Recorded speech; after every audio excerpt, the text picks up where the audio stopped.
बस 21 दिन। कहते हैं एक दिन में कोई नहीं बदलता, पर दिशा बदलने में सिर्फ एक पल काफी होता है। और अगर वही दिशा 21 दिनों तक कायम रहे तो यकीन मानो, जिंदगी की तस्वीर ही बदल जाती है। सोचो, अगर तुम 21 दिन लगातार अपने मन को साध लो, अपनी आदतों को पकड़ लो, अपनी इच्छाओं को कंट्रोल कर लो और हर सुबह खुद को कल से बेहतर बनाने का फैसला कर लो, तो क्या होगा? क्या तुम वही इंसान रहोगे जो आज हो, या वो इंसान बन जाओगे जिसे लोग सालों बाद याद रखेंगे? यह सवाल सिर्फ सवाल नहीं, एक चुनौती है, एक चिंगारी है जो भीतर आग बना सकती है। जिंदगी में बदलाव धीरे धीरे आता है, कोई जादू नहीं, कोई असाधारण घटना नहीं, बस छोटे छोटे कदम, छोटे बदलाव और उनके पीछे लगातार मेहनत। किसी ने ठीक ही कहा, जीतने वाले और हारने वाले में फर्क सिर्फ डिसिप्लिन का होता है। आज इस वीडियो की शुरुआत यहीं से होती है। अभी तुम स्क्रीन के सामने बैठे हो, पर शायद आने वाले 21 दिनों बाद तुम उसी स्क्रीन के सामने एक नए इंसान बनकर बैठोगे। वही शरीर, वही चेहरा, वही दुनिया, पर सोच बदली हुई, मन प्रशिक्षित, लक्ष्य स्पष्ट और आत्मविश्वास तेज। और यही तो असली जीत है। अब सोचो, दुनिया में जितनी भी महान सफलताएं हैं, उनका जन्म एक ही स्थान से हुआ है, मन। मन जीता तो दुनिया जीती, मन हारा तो सब हार। गौतम बुद्ध ने कहा था, जिसने खुद को जीत लिया उसे जीतने के लिए पूरी दुनिया भी कम है। लेकिन खुद को जीतना इतना सरल नहीं। इंसान युद्ध तलवार से नहीं लड़ता, वह रोज खुद से लड़ता है। अपने डर से, असुरक्षाओं से, आलस से, टाल मटोल से, गुस्से से, इच्छाओं से। कभी मन कहता है उठो, आगे बढ़ो, और अगले ही पल मन कहता है छोड़ो, कल करेंगे। यह मन ही है जो एक सेकंड में तुम्हें महान बना सकता है और अगले सेकंड में गिरा सकता है। मन को साधना ही असली क्रांति है। मनोविज्ञान कहता है कि इंसान की हर आदत को बदलने में औसतन 21 दिन लगते हैं। हार्वर्ड यूनिवर्सिटी और MIT की कई रिसर्च ने साबित किया, ब्रेन न्यूरल पैथवेज यानी दिमाग के अंदर बने रास्ते जिनसे आदतें और व्यवहार चलते हैं, वो लगातार 21 दिन की प्रैक्टिस से कमजोर या मजबूत किए जा सकते हैं। मतलब, अगर तुम रोज 21 दिन किसी चीज को दोहराओ तो दिमाग उसे नेचुरल मानना शुरू कर देता है। यह विज्ञान का सिद्धांत है, न्यूरोप्लास्टिसिटी। ब्रूस लिप्टन, चार्ल्स डुहिग और जेम्स क्लियर जैसे बिहेवियरल साइंटिस्ट भी कहते हैं, इंसान अपनी आदतों से बनता है। आदतें बदली, जीवन बदला। और यही बात बुद्ध ने 2500 साल पहले कही थी, मन ही सबकी जड़ है, जैसा विचार वैसा जीवन। बुद्ध ने कभी आधुनिक विज्ञान नहीं पढ़ा था, पर सत्य वही था। उन्होंने मन को देखा, महसूस किया, समझा और जिया। इसलिए उनका ज्ञान समय से परे है, आज भी उतना ही प्रभावी जितना तब था। गौतम बुद्ध कहते हैं, दुख का कारण बाहरी दुनिया नहीं, हमारा मन है। गुस्सा कोई बाहरी चीज नहीं, हमारे भीतर उठी प्रतिक्रिया है। भटकाव बाहर नहीं, अंदर की कमजोरी है। तनाव दुनिया नहीं देती, हम अपने विचारों से पैदा करते हैं। एक कहानी याद आती है। एक व्यक्ति बुद्ध के पास आया और बोला, मैं परेशान हूं, दुखी हूं, मुझे शांति चाहिए। बुद्ध मुस्कुराए और बोले, मैं तुम्हें शांति दूंगा नहीं, मैं तुम्हें वह रास्ता दिखाऊंगा जहां तुम खुद शांति पा सको। वह व्यक्ति चौंका। बुद्ध ने उसे एक सरल अभ्यास दिया, 21 दिनों तक सिर्फ अपने विचारों को देखो, निर्णय मत दो, विरोध मत करो, बस ऑब्जर्व करो। पहले दिन वह बेचैन हुआ, दूसरे दिन झुंझलाया, तीसरे दिन भागने का मन हुआ। लेकिन जैसे जैसे उसने मन को देखना शुरू किया, उसे एहसास हुआ, दर्द बाहर नहीं, भीतर था। शांति कहीं और नहीं, अपने ही भीतर छुपी थी। 21 दिन बाद वह व्यक्ति बदला हुआ खड़ा था, वही इंसान, पर चेहरा शांत, मन स्थिर, आंखें गहरी। वह बोला, समस्या दुनिया नहीं थी, समस्या मैं था, और समाधान भी मैं ही हूं। यही है गौतम बुद्ध का ज्ञान। वे कहते हैं, मन को जितना तुम चलाओगे वह उतना उछलेगा, लेकिन जितना देखोगे, समझोगे, स्वीकारोगे, वह उतना शांत होगा। आज तुम भी वही सफर शुरू करने जा रहे हो। इस वीडियो की शुरुआत एक वादा है, खुद से वादा। तुम और मैं साथ रहेंगे इन 21 दिनों में। तुम हर दिन सीखोगे, हर दिन बदलोगे, हर दिन एक नया कदम आगे बढ़ाओगे। और अगर तुम टिका रहे तो कोई तुम्हें टाल नहीं पाएगा। तुम दौड़ में नहीं, खुद से आगे निकलोगे, और जो खुद से आगे निकल गया उसके आगे दुनिया स्वतः पीछे रह जाती है। सोचो, कितने लोग महान बनने का सपना देखते हैं, पर बहुत कम लोग उस सपने के लिए सैक्रिफाइस करते हैं। सब कहते हैं मैं बदलना चाहता हूं, पर वही मोबाइल, वही आदतें, वही टाल मटोल। कोई भी बड़ी जीत आसानी से नहीं मिलती। विज्ञान कहता है डोपामीन एडिक्शन लगातार दिमाग को कमजोर करती है। इंस्टाग्राम, रील्स, नोटिफिकेशंस, ये सब आपके रिवॉर्ड सिस्टम को इंस्टेंट प्लेजर देता है, जिसके कारण दिमाग हार्ड वर्क को पेनफुल मानने लगता है। फिर आलस बढ़ता है, फोकस घटता है, ड्रीम्स धुंधले हो जाते हैं। लेकिन अगर तुम 21 दिन मन को ट्रेन कर लो, रील्स की जगह बुक्स, गुस्से की जगह साइलेंस, स्ट्रेस की जगह अवेयरनेस, कंपैरिजन की जगह फोकस, तो सोचो तुम क्या बन जाओगे। तुम्हारा दिमाग तेज होगा, मन शांत, विचार स्पष्ट। यही बुद्ध का मार्ग है, माइंड ट्रेनिंग। वह कहते हैं बाहर की दुनिया जीतने की कोशिश मत करो, पहले भीतर की दुनिया जीतो। अब कल्पना करो तुम हर दिन सुबह उठते हो और 10 मिनट साइलेंस में बैठते हो। हर दिन खुद से पूछते हो मुझे क्या बनना है। हर दिन वही 21 दिन तक। धीरे धीरे मन तुम्हारा दास बन जाएगा। जहां पहले मन तुम्हें चलाता था, अब तुम मन को चलाओगे। यही है ट्रांसफॉर्मेशन, यही है शक्ति। किसी वैज्ञानिक ने कहा humans don't decide their future, they decide their habits and their habits decide their future. और बुद्ध कहते हैं तुम वही बनते हो जो तुम सोचते हो। दोनों बातें एक ही दिशा में इशारा करती हैं। मन बदलो, आदतें बदलेंगी। आदतें बदलेंगी, भविष्य बदलेगा। 21 दिन, बस 21 दिन खुद को दे दो। डिसिप्लिन को दर्द नहीं, अपने सपनों का रास्ता समझो।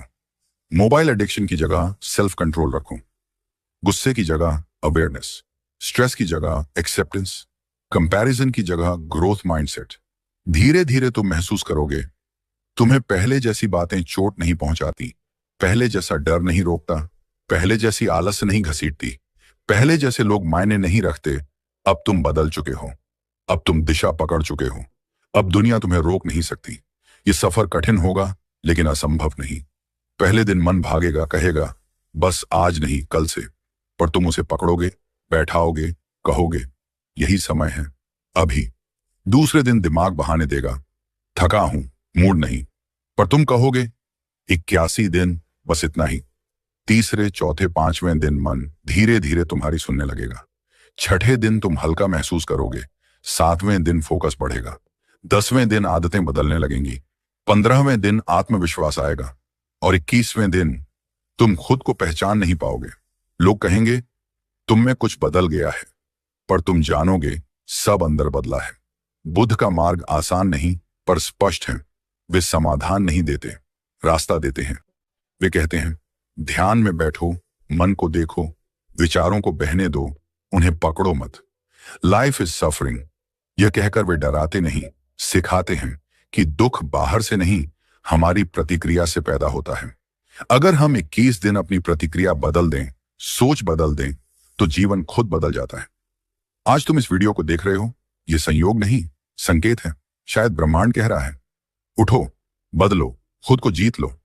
अभी नहीं तो कब? कल, अगले महीने, अगले साल? नहीं, यही वक्त सही है। तुम्हें बस 21 दिन चाहिए, और हर दिन खुद से एक छोटा वादा। मैं हारूंगा नहीं, मैं टालूंगा नहीं, मैं आज बेहतर बनूंगा, और कल और बेहतर। धीरे धीरे दुनिया देखेगी कि तुम पीछे नहीं, आगे निकल रहे हो, शोर से दूर, भीड़ से अलग, अपनी मंजिल की ओर। और ये सिर्फ शुरुआत थी। आगे के हिस्से में हम 21 दिनों की गहराई में उतरेंगे। कैसे मन को साधना है, कैसे विचारों को कंट्रोल करना है, कैसे आदत बदलनी है, कैसे बुद्ध की सीख को रोजमर्रा की जिंदगी में उतारना है। अगर आप तैयार हैं, और अब शुरू होती है वास्तविक साधना। अब शुरू होता है 21 दिनों का वह सफर जो एक सामान्य इंसान को असाधारण बना सकता है। कोई लक्ष्य बड़ा नहीं होता, बस पहला कदम छोटा होता है। यही पहला कदम है, डे 1। यह यात्रा आसान नहीं पर खूबसूरत है। पहले दिन तुम्हारा काम सिर्फ इतना है कि अपने विचारों को देखना शुरू करो। हर वह विचार पकड़ो जो तुम्हें नीचे खींचता है। मैं नहीं कर सकता, मेरे बस का नहीं, लोग क्या कहेंगे, कितना मुश्किल है, मेरा भाग्य खराब है। आज सिर्फ ऑब्जर्व करना है, रोकना नहीं, लड़ना नहीं, बस देखना है। मनोविज्ञान कहता है कि हम हर दिन करीब 60 से 70 हजार विचार सोचते हैं। और उनमें से 80% विचार नकारात्मक होते हैं। यह आंकड़ा डरावना नहीं, सूचना है, क्योंकि अगर इन विचारों को देखा जाए, पहचाना जाए, तो उन्हें बदला जा सकता है। कॉग्निटिव बिहेवियरल थेरेपी यानी सीबीटी बताती है कि जब इंसान अपने विचारों को ऑब्जर्व करना शुरू कर देता है, तो वह अपने माइंड पैटर्न्स को समझने लगता है और धीरे धीरे नकारात्मक विचारों की पकड़ ढीली होने लगती है। बुद्ध ने भी कहा था, विचारों को आने दो, जाने दो, लेकिन उन्हें पकड़कर अपना मत बनाओ। पहले दिन यही साधना है। बस देखो, सोचो, मन किस दिशा में भागता है, क्या सोचकर दुखी होता है, किस बात से डरता है, क्या अपेक्षा रखता है। तुम देखोगे, मन कभी भविष्य में भागेगा, कभी अतीत में, पर वर्तमान में नहीं रहेगा। और यही कारण है दुख का। बुद्ध ने सिखाया, वर्तमान क्षण में जियो, क्योंकि अतीत बोझ है और भविष्य कल्पना। डे 1 का मकसद है मन की गंदगी को पहचानना। डिटॉक्स कोई दवाई नहीं, अवेयरनेस है। बस आज एक दिन पूरे होश में जीकर देखो, खुद को देखते हुए, जैसे एक दर्शक फिल्म देखता है। तुम अपने विचारों की फिल्म देखो। इतना ही काफी है पहले दिन के लिए। और फिर आता है डे 2, जहां खेल असली बनता है, मोबाइल और डोपामिन पर नियंत्रण। आज की दुनिया में सबसे बड़ा शत्रु दुश्मन नहीं, एक छोटी स्क्रीन है। रील्स, शॉर्ट्स, नोटिफिकेशंस, ये सब तात्कालिक सुख देते हैं, पर लंबे समय में दिमाग को कमजोर करते हैं।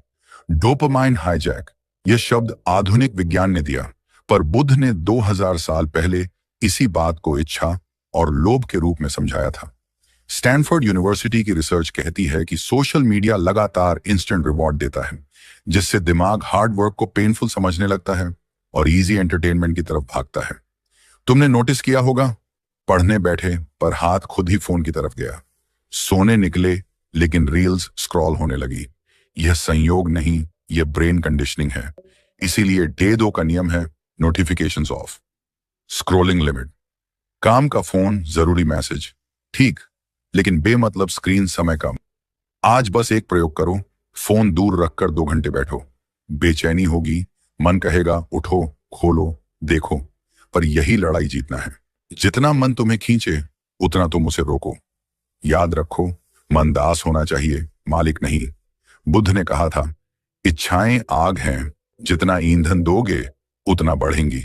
आज इच्छा नहीं, संयम चुनो।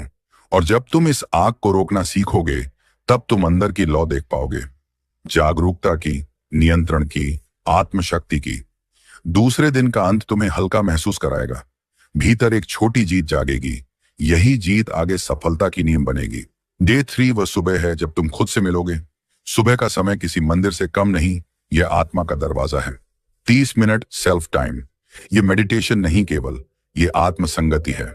सुबह जब दुनिया सो रही हो, तुम खामोश बैठो, एक हल्की वॉक करो, ताजी हवा लो, कुछ गहरी सांसें, बस अपने अस्तित्व को महसूस करो।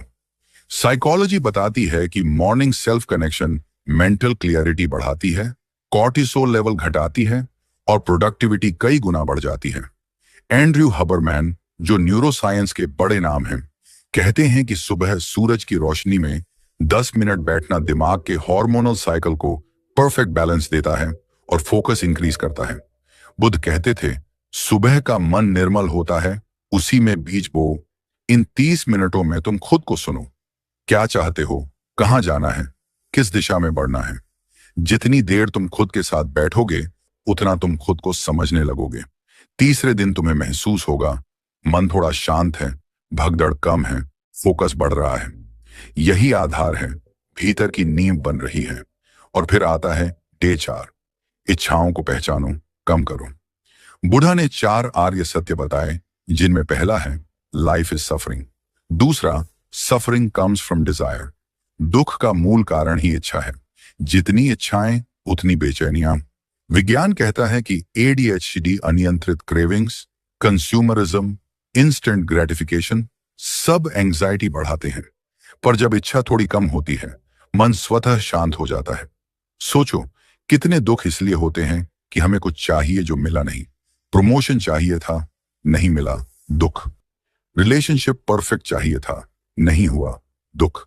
लाइफ वैसी चाहिए जैसी कल्पना की, नहीं मिली, दुख। पर अगर थोड़ी इच्छा कम हो, एक्सेप्टेंस बढ़े, तो दुख भी कम। इच्छाएं छोड़ना त्याग नहीं, स्वतंत्रता है। बुद्ध कहते थे, जो कम में संतुष्ट है उसके पास दुनिया की सबसे बड़ी संपत्ति है संतोष। आज का अभ्यास छोटी चीजों से संतुष्टि ढूंढना है। स्वादिष्ट भोजन नहीं मिला, ठीक। ट्रैफिक में फंस गए, ठीक। मौसम खराब है, ठीक। चाहत कम होगी तो मन सहज होगा। चौथे दिन तुम सीखोगे कि कम चाहने वाला कम दुखी होता है और कम दुखी इंसान ही अधिक शांत रहता है। और अब डे 5, अटैचमेंट कम, एक्सेप्टेंस ज्यादा। ये मन का सबसे बड़ा बोझ है। हम चीजों, लोगों, विचारों से चिपक जाते हैं। फोन खो जाए तो दुख, प्यार टूट जाए तो टूटन, योजना बदल जाए तो गुस्सा। क्यों? क्योंकि हमने उन्हें अपना माना। बुद्ध ने कहा, जो बीत जाए उसे पकड़ो मत, जो बदल जाए उसे रोको मत। अटैचमेंट कुछ नहीं, बस यह विश्वास की चीजें हमेशा हमारी तरह रहेंगी। पर जीवन परिवर्तन है, जो आज है कल नहीं। मनोविज्ञान कहता है कि इमोशनल पेन का सबसे बड़ा कारण रेजिस्टेंस है, एक्सेप्टेंस की कमी। Acceptance therapy. एसीटी के अनुसार जब इंसान चीजों को जैसा है वैसा स्वीकार लेता है तो दुख आधा कम हो जाता है। रिश्ते टिकते हैं तब जब अपेक्षा कम और समझ ज्यादा हो।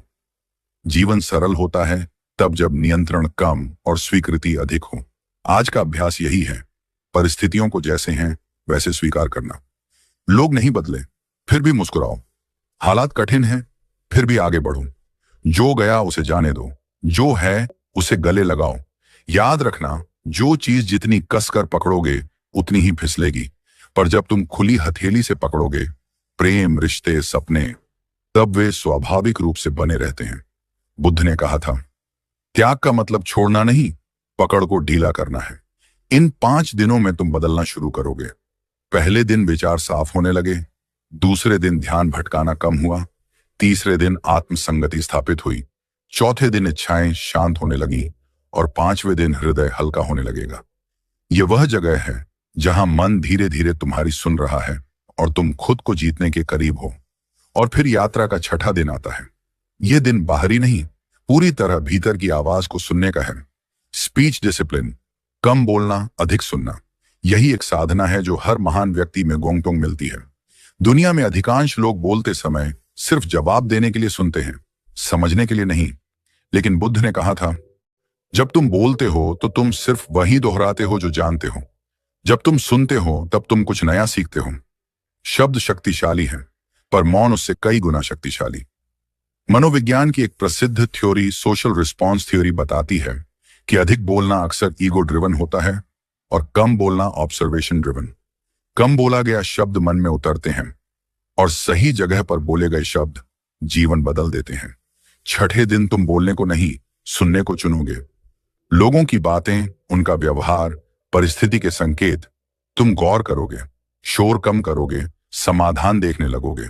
जो लोग कम बोलते हैं उनका प्रभाव अधिक होता है। यह अभ्यास तुम्हें अंतर्मुखी नहीं, विवेकपूर्ण बनाएगा। जब तुम प्रतिक्रिया कम दोगे, जवाब सोच समझ कर दोगे, तब तुम अपनी ऊर्जा बिखरने नहीं दोगे। धीरे धीरे मन स्थिर होगा, भीतर की शक्ति बाहर आने लगेगी। यही वह दिन है जहां अहंकार पिघलना शुरू होता है और समझ विकसित होने लगती है। और फिर आता है 7वां दिन, जब शिकायतों को विदाई देनी होती है और आभार की खेती शुरू करनी होती है। इंसान हमेशा वही देखता है जो उसके भीतर भरा है। यदि भीतर असंतोष है तो दुनिया अपूर्ण लगेगी, यदि भीतर शुक्र है तो हर पल कृपा लगेगी। ग्रैटिट्यूड, मनोविज्ञान इसे सबसे शक्तिशाली इमोशन बूस्टिंग टूल कहता है। यूनिवर्सिटी ऑफ कैलिफोर्निया की एक अध्ययन में पाया गया कि जो लोग रोज ग्रैटिट्यूड लिखते हैं उनमें 25% ज्यादा पॉजिटिविटी, 30% ज्यादा हैप्पीनेस और डिप्रेशन 40% तक कम देखा गया। यह कोई जादू नहीं, मन की दिशा बदलने की कला है। आज से तुम शिकायतें बंद करोगे। मौसम कैसा भी हो, जीवन कैसा भी हो, लोग कैसे भी हों, तुम सिर्फ शुक्र करोगे। रोज 3 बातें लिखोगे जिनके लिए तुम आभारी हो। शायद तुम ये लिखोगे कि आज तुम सांस ले रहे हो, अपने पैरों पर चल पा रहे हो, या तुम्हारे पास खाने को रोटी है। बुद्ध ने कहा था, जब तुम्हें लगे कि जिंदगी में कुछ कम है, आंखें बंद कर उस चीज का विचार करो जो तुम्हारे पास है। तुम समृद्ध महसूस करोगे। 7वें दिन से तुम्हारे विचारों का प्रवाह नकारात्मक से सकारात्मक की तरफ मुड़ने लगेगा। शिकायतों की जगह धन्यवाद लेने लगेगा, और जब धन्यवाद बढ़ता है अभाव की आग शांत होती है। 8वां दिन, वह दिन जब तुम क्रोध की ज्वाला को पहचानना सीखोगे। गुस्सा कोई दुश्मन नहीं, अनियंत्रित ऊर्जा है। चेतना के बिना यह आग जलाती है, जागरूकता में यह प्रकाश बनती है। आज तुम्हें बस एक काम करना है। गुस्सा आए तो 10 सेकंड रुकना है, प्रतिक्रिया नहीं, अवलोकन करना है, एक गहरी सांस, बस इतना ही। न्यूरोसाइंस बताता है कि गुस्सा आने पर अमिगडाला सक्रिय होती है और लॉजिकल ब्रेन थम जाता है, लेकिन मात्र 6 से 10 सेकंड का विराम नियोकॉर्टेक्स को सक्रिय कर देता है और इंसान सोचकर प्रतिक्रिया देता है। उसी समय निर्णय जीवन बदलते हैं। बुद्ध ने कहा, क्रोध को मत पकड़ो, यह हाथ में अंगार रखने जैसा है, पहले तुम्हें जलाएगा फिर किसी और को। एक वास्तविक कहानी तुम्हें समझाएगी। एक व्यक्ति ऑफिस में डांट के कारण घर आया, गुस्से में बीवी से लड़ पड़ा, फिर बच्चे पर चिल्लाया, बच्चा दुखी होकर सो गया। गुस्सा खत्म हुआ पर रिश्ते जल गए। जो विराम उसने नहीं लिया वही जीवन बदल सकता था। आज तुम वह विराम लोगे। जब गुस्सा आए उस ऊर्जा को महसूस करना, जैसे दिल तेज धड़क रहा हो, सांसें भारी हों, शरीर गर्म हो रहा हो। सब देखना पर बहना नहीं। धीरे धीरे तुम सीखोगे कि भावनाएं तुम्हारी दास हैं, तुम उनके दास नहीं। 8वां दिन तुम्हें भीतर से मजबूत करता है, क्योंकि असली वीर वह नहीं जो युद्ध जीते, बल्कि वह जो स्वयं पर विजय पाए। 9वां दिन, काम खामोशी से। आज के समय में अधिकांश लोग अचीवमेंट से ज्यादा अनाउंसमेंट में लगे हैं। सोशल मीडिया ने हमें दिखने का भूखा बना दिया है, बनने का नहीं। लेकिन सफलता की असली खुशबू तब फूटती है जब बीज जमीन के भीतर उगता है। शोर तब होता है जब वो पेड़ बनता है।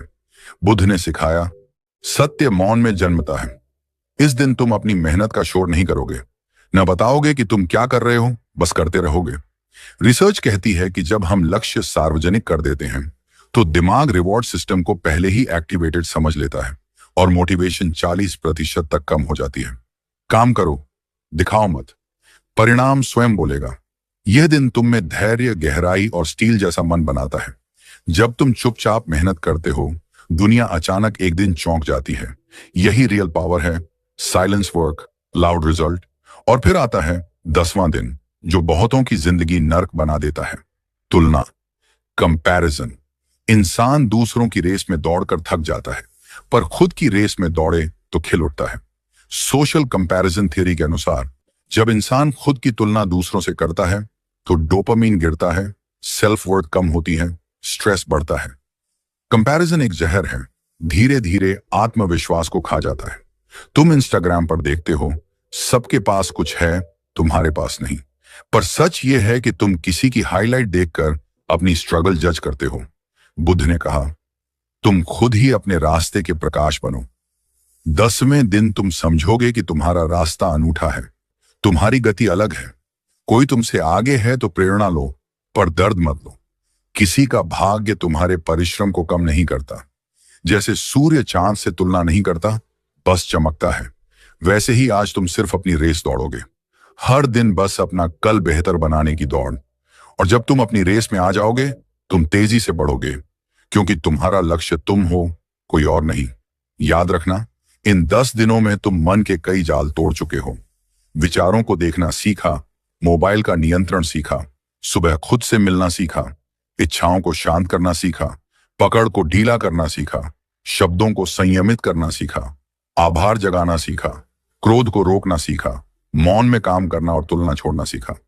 तुम वह बन रहे हो जिसे दुनिया रोकेगी नहीं। आगे 11 से 21 दिन तुम्हें लोहे जैसा अनुशासन, हीरे जैसी चमक और कमल जैसी शांति देंगे। 10 दिनों की यह यात्रा जब गुजर चुकी थी, तब मन का स्वरूप धीरे धीरे बदलने लगा। पहले जो चीजें भारी लगती थीं, जो आदतें जकड़ कर बैठी थीं, अब वे ढीली पड़ने लगी हैं। तुम अब महसूस कर रहे हो कि नियंत्रण भीतर से जन्म लेता है। कोई बाहर का व्यक्ति तुम्हारा जीवन नहीं संभाल सकता। तुम खुद ही अपने जीवन के कारीगर हो, और यही समझ तुम्हें अगले दिनों में और गहराई तक ले जाएगी। अब तुम उस रास्ते पर बढ़ चुके हो जहां सामान्य लोग कभी चलने की हिम्मत नहीं करते। तुम्हारे भीतर क्रांति जन्म ले चुकी है, धीरे, शांत पर बेहद शक्तिशाली। 11वां दिन आता है और तुम सरल जीवन की ओर कदम बढ़ाते हो। धीरे धीरे तुमने समझना शुरू किया कि जिंदगी का भार चीजों से नहीं, चिपकाव से बढ़ता है। जो कपड़े तुम्हारे पास हैं वे काफी हैं, जो मोबाइल तुम्हारे हाथ में है वही उपयोगी है, जो सुविधा मिल रही है वही बहुत है। अनावश्यक लग्जरी, दिखावा, चमक, ये सब मन पर अदृश्य बोझ डालते हैं। मनोविज्ञान कहता है कि मिनिमलिज्म मानसिक तनाव कम करता है, निर्णय क्षमता बढ़ाता है और क्रिएटिविटी को खुलने देता है। जब दिमाग के सामने कम विकल्प होते हैं तो क्लैरिटी बढ़ जाती है। बुद्ध ने हमेशा साधारण जीवन की बात कही, कम इच्छाएं, अधिक शांति। उन्होंने राजमहल छोड़ा, जंगलों में गए, मिट्टी पर सोए, क्योंकि सरलता ही मन को मुक्त करती है। 12वां दिन आता है और अब तुम्हें समझ आया कि सफलता आकार से नहीं, एकाग्रता से जन्म लेती है। तुमने कई बार एक साथ बहुत कुछ करने की कोशिश की, जिम भी, किताब भी, बिजनेस भी, स्किल भी, पर परिणाम अधूरे रहे। आज तुमने फैसला लिया, एक लक्ष्य, वन टारगेट रूल। मनोविज्ञान कहता है कि दिमाग मल्टीटास्किंग के लिए बना ही नहीं, ये हर काम के बीच बार बार स्विच करता है, जिससे ऊर्जा खर्च होती है और काम धीमा होता है। स्टैनफोर्ड रिसर्च कहती है, जो व्यक्ति एक समय में एक काम करता है वह 40 से 60% तक ज्यादा प्रोडक्टिव होता है। बुद्ध ने ध्यान के माध्यम से एकाग्रता को साधा। वह कहते थे, अपने मन को एक बिंदु पर रखो, बिखराव दुख है, एकाग्रता मुक्ति। जब तुमने आज सिर्फ एक लक्ष्य चुना, तभी तुमने जीतने का रास्ता चुना। अब कदम छोटे हो तो हों, पर दिशा स्पष्ट है। एक रास्ता, एक लक्ष्य, एक ऊर्जा। 13वां दिन आता है, तुम्हारे भीतर जागरूकता की रोशनी फैलती है। Present moment awareness. तुम अब एक साथ 5 काम करते हुए नहीं दिखते। जब खाना खा रहे हो तो सिर्फ खाना, जब पढ़ रहे हो तो सिर्फ पढ़ना, जब चल रहे हो तो सिर्फ चलना। पहले मन वर्तमान में नहीं रहता था, या तो अतीत में फंसा रहता था या भविष्य की चिंता में, पर आज तुम हर काम में उपस्थित हो। मनोविज्ञान कहता है कि वर्तमान में जीने वाले लोगों का तनाव कम होता है, स्मरण शक्ति बेहतर होती है और अंदर आनंद खुद उभरता है। माइंडफुलनेस आज दुनिया के सबसे बड़े थेरेपी टूल्स में शामिल है। बुद्ध ने कहा था, वर्तमान ही वास्तविक है, बाकी सब मन की कहानी है। और आज तुम अब कल्पनाओं में नहीं, जीवन में जी रहे हो। एक चाय का कप भी एक ध्यान बन सकता है, यदि तुम उसे पूरी सच्चाई से पी रहे हो। तुम आज महसूस कर रहे हो कि धीमा होना हार नहीं, गहराई है। 14वां दिन आता है और ज्ञान तुम्हारा साथी बनने लगता है। रोज 20 मिनट किताबें पढ़ना, सीखना, नया ज्ञान सोखना। किताबें वही रास्ता दिखाती हैं जहां अनुभव कम पड़ जाता है। तुम अब हर रात सोने से पहले कुछ पन्ने पढ़ते हो। जीवन, मन, सफलता, शांति, कालजयी विद्वानों के अनुभव। तुम्हारा मन अब तेज हो रहा है। किताबें दिमाग की एक्सरसाइज हैं। मनोविज्ञान कहता है कि पढ़ना न्यूरल नेटवर्क मजबूत करता है, वोकैबुलरी और कम्युनिकेशन स्किल्स बढ़ाता है और तनाव 68% तक घटा सकता है। बुद्ध सीख पर नहीं, अनुभव पर जोर देते थे, पर सीख ही अनुभव की नींव बनती है। वह कहते थे, ज्ञान दीप है, अज्ञान अंधकार, और आज वह दीपक तुम्हारे भीतर जल गया है। जब तुम किताब बंद करते हो, दिमाग में नए विचार घूमते हैं, तुम्हारी सोच विस्तृत होने लगती है। तुम समझते हो कि जितना सीखोगे उतना विनम्र बनोगे, और यही विनम्रता तुम्हें महान बनाती है। 15वां दिन आता है, शरीर पर ध्यान, फूड डिसिप्लिन। तुमने सीखा कि मन और शरीर अलग नहीं, एक ही ऊर्जा के 2 पहलू हैं। जब भोजन भारी हो, मन सुस्त हो जाता है। जब खाना हल्का, स्वस्थ और संतुलित हो, ऊर्जा साफ बहती है। आज तुमने खाना सिर्फ पेट भरने के लिए नहीं, जीवन देने के लिए खाया। बुद्ध हल्का भोजन लेते थे ताकि शरीर ध्यान का सहारा बन सके, बोझ नहीं। आधुनिक विज्ञान कहता है कि हेवी फूड डाइजेशन में ऊर्जा खींच लेता है, जिससे दिमाग स्लगिश हो जाता है। हल्का भोजन क्लैरिटी देता है, ध्यान को गहरा करता है। तुमने आज रात सिंपल खाना खाया और महसूस किया कि नींद शांत आई। जब सुबह उठे तो दिमाग साफ था, सोच तेज थी। यही परिवर्तन है, छोटे बदलाव, बड़े असर। अब तुम महसूस कर रहे हो कि 15 दिनों में तुम बाहर से नहीं, भीतर से बदल चुके हो। जो पहले आदतें तुम्हें चलाती थी, आज तुम उन्हें चला रहे हो। मन अब दास नहीं, तुम्हारा सेवक बन रहा है। शरीर अब जंजीर नहीं, तुम्हारा सहयोगी है। लक्ष्य अब बोझ नहीं, एक प्रकाश स्तंभ है जो तुम्हें आगे बुला रहा है। अवेयरनेस अब कोई कॉन्सेप्ट नहीं, तुम्हारा अनुभव है। जब तुम सुबह उठते हो तो भीतर से शांति और उद्देश्य उठता है, जैसे हवा कह रही हो, चलो आज भी आगे बढ़ते हैं। तुम अब दौड़ नहीं रहे, तुम बढ़ रहे हो, धीरे पर मजबूती से। यही यात्रा का सौंदर्य है। तुम बदलते नहीं दिख रहे, पर गहरे स्तर पर नया मन जन्म ले रहा है। तुम अब वही इंसान नहीं जो शुरू में था। अब तुम्हारी आंखों में चमक है, चेहरे पर नरमी है, और भीतर एक आग, शांत आग। जैसे बुद्ध शांत थे पर पर्वतों से भी भारी, वैसे ही तुम भी शांत होकर शक्तिशाली हो रहे हो। विज्ञान, मनोविज्ञान, बुद्ध का ज्ञान, सब मिलकर तुम्हें एक नई दिशा दिखा रहे हैं। 15 दिनों के बाद तुम अब एक नए स्तर पर पहुंच चुके हो। तुम्हारी सोच हल्की हो रही है, मन साफ महसूस होता है। तुम्हारा चेहरा अब तनाव से कठोर नहीं, बल्कि शांत चमक से भरा है। लेकिन असली परिवर्तन अभी बाकी है। असली परीक्षा अब शुरू होती है। मन की गहराई यहीं खुलती है। 16वां दिन आता है, अहंकार का सामना। ईगो, यह सबसे सूक्ष्म पर सबसे भारी जाल। अहंकार वही है जो कहता है, मुझसे बेहतर कोई नहीं, मैं सही हूं, मेरी ही जीत जरूरी है। बुद्ध ने कहा था, अहंकार बुद्धि का सबसे बड़ा शत्रु है। तुम देखते हो कि जब भी तुम जीतते हो, अंदर एक आवाज कहती है, देखा, मैं महान हूं। जब कोई तुम्हारी आलोचना करता है तो तुरंत मन जलता है। आज तुमने फैसला लिया, विनम्रता की राह चुननी है। विज्ञान कहता है कि हम्बल लोग बेहतर संबंध बनाते हैं, तनाव कम रखते हैं, गलतियों से सीखते हैं और अधिक सफल होते हैं, क्योंकि ईगो उनकी ग्रोथ को रोकता नहीं। विनम्रता कमजोरी नहीं, असली शक्ति है। विनम्र व्यक्ति पर्वत जैसा होता है, जितना बड़ा उतना झुका हुआ। तुमने आज बोलने की बजाय सुनना चुना। अपनी उपलब्धि का ढोल पीटने की बजाय मुस्कुराकर आगे बढ़े। एक दिन में ईगो नहीं टूटता, पर आज उसमें दरार जरूर पड़ी। तुम अब समझते हो कि जीत उसकी नहीं जो दूसरों को हराए, जीत उसकी है जो अपने भीतर के मैं को हराए। 17वें दिन सुबह तुमने महसूस किया कि दिल में कुछ पुरानी चोटें अब भी धड़क रही हैं। शायद किसी ने धोखा दिया था, किसी की बात चुभी थी, कोई सपना टूट गया था। फॉरगिवनेस, क्षमा, यह शब्द छोटा है, लेकिन इसका अर्थ पहाड़ जैसा गहरा। मनोविज्ञान कहता है कि फॉरगिवनेस मानसिक भार हल्का करता है, कॉर्टिसोल घटाता है, एंजाइटी कम करता है और दिमाग को हीलिंग मोड में लाता है। गुस्सा और बदला मन में जहर की तरह रहते हैं, जिसे हम दूसरों को नहीं खुद को पीते हैं। बुद्ध ने कहा था, क्रोध पकड़ कर रखना ऐसा है जैसे किसी को मारने के लिए अंगारा उठाना, जलते हम ही हैं। आज तुमने धीरे धीरे उन लोगों को मन में माफ किया जिन्होंने दर्द दिया। यह आसान नहीं था, पर जरूरी था। तुमने किसी को कॉल नहीं किया, कोई बड़ा भाषण नहीं दिया, बस दिल से कहा, मैं छोड़ता हूं। उसी क्षण जैसे सीने से भारी पत्थर हट गया। तुमने महसूस किया कि माफ करना दूसरों के लिए नहीं, स्वयं की आजादी के लिए है। तुम हल्का हो गए उड़ते हुए से। 18वां दिन आता है और यह दिन पूरी यात्रा का टर्निंग पॉइंट जैसा है। Self control test day. अब तुम्हें खुद को साबित करना है। आज तुम उस आदत को चुनौती दोगे जो तुम्हें सबसे ज्यादा खींचती है। मोबाइल, मीठा, गुस्सा, आलस, देर तक सोना, कुछ भी। तुमने खुद को कहा, आज मैं अपने मन का आदेश नहीं, अपनी चेतना का पालन करूंगा। विज्ञान बताता है कि सेल्फ कंट्रोल मसल की तरह है, जितना उपयोग करोगे उतना मजबूत होगा। इस दिन तुम अपने टेम्पटेशन से भिड़े। मोबाइल उठाया तो मन ने कहा, बस 5 मिनट, पर तुमने धीरे से रखा। सामने मनपसंद भोजन था, पर तुमने हल्का खाया।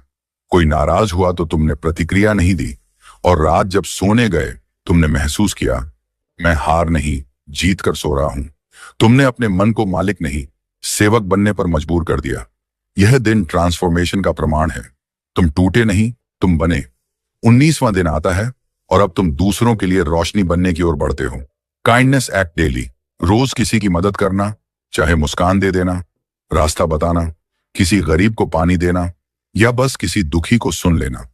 मनोविज्ञान कहता है कि दया डोपामिन, ऑक्सीटोसिन और सेरोटोनिन बढ़ाती है, जिससे मूड बेहतर होता है और लाइफ सेटिस्फैक्शन बढ़ती है।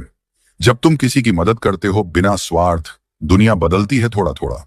बुद्ध ने करुणा को जीवन की ऊंचाई कहा। दया आत्मा की भाषा है। तुमने आज देखा कि सड़क किनारे एक बूढ़ा धीमे धीमे चल रहा था। तुमने उसे सहारा दिया। वह कुछ नहीं बोला, पर उसकी आंखें बोल गईं, आशीर्वाद की भाषा में। तुम घर लौटे तो दिल भरा हुआ था, जैसे ब्रह्मांड ने तुम्हारे भीतर फूल खिला दिए हों। तुमने आज समझा, जो देता है वही असली धनी है। 20वां दिन आता है और अब यात्रा मौन की मांग करती है। Silence our.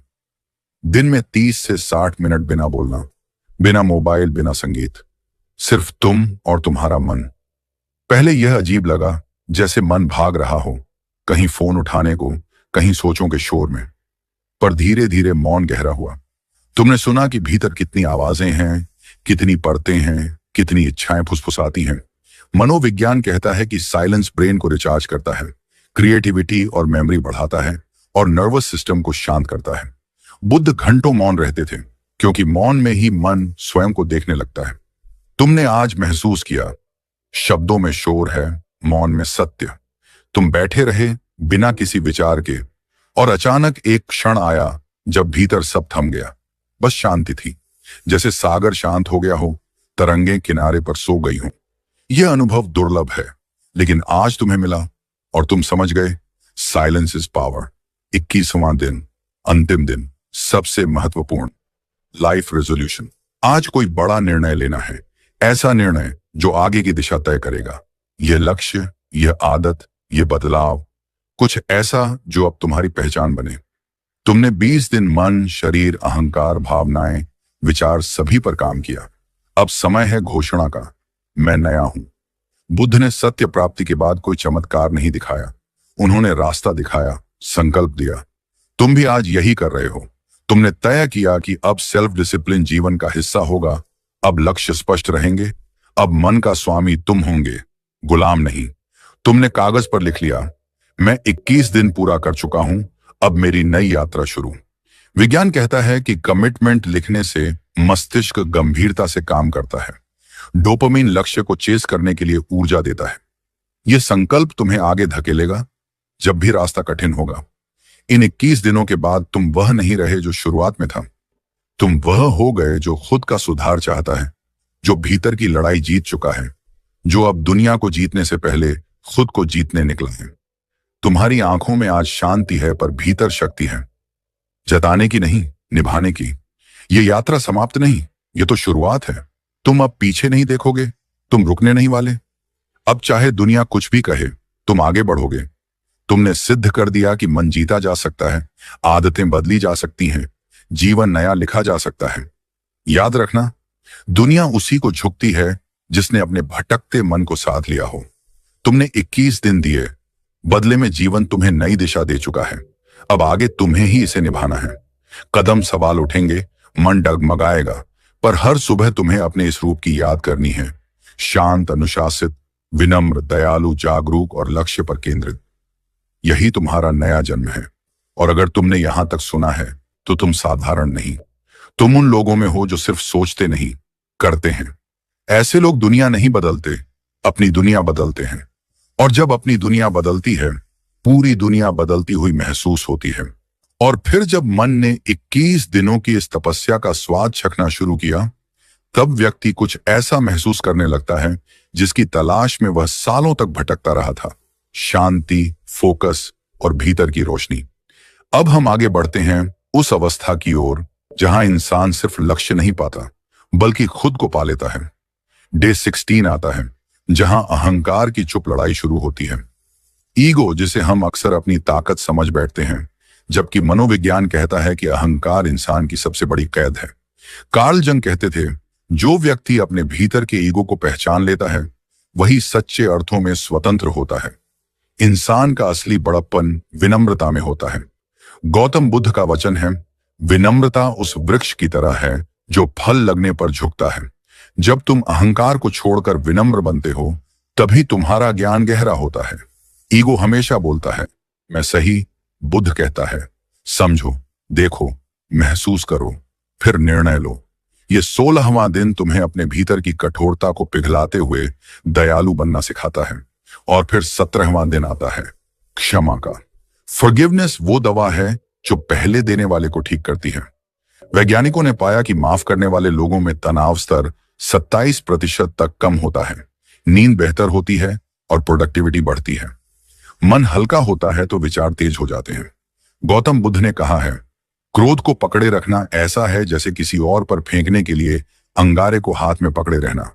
जलेगा तुम ही। जब तुम लोगों को, हालातों को, खुद को माफ कर दोगे, तब देखोगे अंदर कितनी जगह खाली हो गई है। नए विचारों के लिए, नई ऊर्जा के लिए, नई शुरुआत के लिए। फिर आता है 18वां दिन, टेम्पटेशन का टेस्ट। आज तुम चॉकलेट, मोबाइल, गुस्सा या किसी भी लालच से खुद को रोक कर देखो। मनोवैज्ञानिक रिसर्च कहती है, जो लोग डिलेड ग्रेटिफिकेशन सीख लेते हैं उनकी सफलता की संभावना 40% तक बढ़ जाती है। यह वही विल पावर है जो महान लोगों को भीड़ से अलग करती है। आज एक छोटा टेस्ट, अपने मन के आदेश पर नहीं। 19वां दिन आता है, दयालुता। छोटी सी काइंडनेस एक्ट रोज, किसी की मदद, एक मुस्कान, एक अच्छा शब्द। मनोविज्ञान कहता है, जब मानव किसी की सहायता करता है तो दिमाग में ऑक्सीटोसिन बढ़ता है, जिससे खुशी, अपनापन और मानसिक स्वास्थ्य मजबूत होता है। बुद्ध कहते हैं, खुशी बांटने से बढ़ती है। आज तुम किसी एक इंसान के लिए कुछ ऐसा कर देना जो उसका दिन रोशन कर दे। देखना, जग तुम्हें वही लौटाएगा, बड़ा रूप लेकर। डे 20, मौन का दिन। 30 से 60 मिनट चुप, साइलेंस मन की जिम है। अध्ययनों में पाया गया कि नियमित मौन का अभ्यास करने वालों का ब्रेन ग्रे मैटर बढ़ता है, क्रिएटिविटी और फोकस तेज होता है। बुद्ध ने अपने शिष्यों को सिखाया, मौन मन को घिसता नहीं, निखारता है। आज कुछ देर सिर्फ तुम्हारी सांस और तुम्हारा अस्तित्व। कोई मोबाइल नहीं, कोई बात नहीं, सिर्फ तुम्हारा अंदर से मिलने का समय। इसी मौन में तुम अपनी असली आवाज सुन पाओगे। और फिर आता है डे 21, वो दिन जहां तुम जीवन का एक बड़ा फैसला करते हो। कोई रेजोल्यूशन, नया लक्ष्य, नया निर्णय, नई दिशा। 21 दिन तक जो तपस्या की है, अब उसका फल लेने का समय। मनोविज्ञान कहता है, 21 दिन हैबिट डेवलपमेंट के लिए पर्याप्त होते हैं, 90 दिन आइडेंटिटी बदलने के लिए। तो आज तुम बस ये घोषणा करो, मैं बदल चुका हूं, मेरी रफ्तार अब किसी से नहीं रुक सकती। गौतम बुद्ध ने कहा, हर सुबह हम दोबारा जन्म लेते हैं। आज जो करते हैं वही सबसे अधिक मायने रखता है।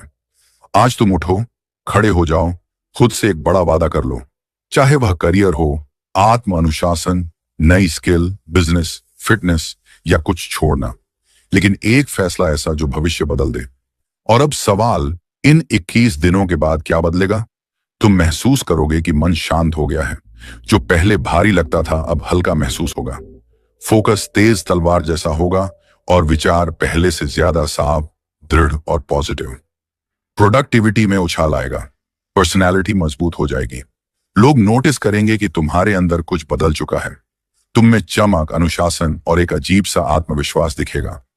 ये 21 दिन सिर्फ टेस्ट नहीं थे, तुम्हारी नई पहचान का जन्म थे। और अंत में इस वीडियो का मजबूत, अंदर तक छू जाने वाला निष्कर्ष, कोई नहीं रोक सकता उस इंसान को जिसने खुद को जीत लिया। तुम्हारे आसपास लाखों लोग हैं जो जीत चाहते हैं, लेकिन बहुत कम लोग खुद पर जीत चाहते हैं। जो मन पर विजय पा लेता है, दुनिया स्वतः उसके पीछे चलती है। सफलता का रास्ता बाहर नहीं, भीतर से शुरू होता है। और ये 21 दिन तुम्हें उसी रास्ते पर ले जाने के लिए काफी हैं। अब मैं तुम्हें एक चुनौती देता हूं, आज से शुरू करो। इस वीडियो को खत्म करने के बाद पहला दिन शुरू करो। 21 दिन बाद खुद को पहचान नहीं पाओगे। कमेंट में लिखो, मैं शुरू कर रहा हूं। यह एक वादा नहीं, तुम्हारे नए जीवन का शुभारंभ है।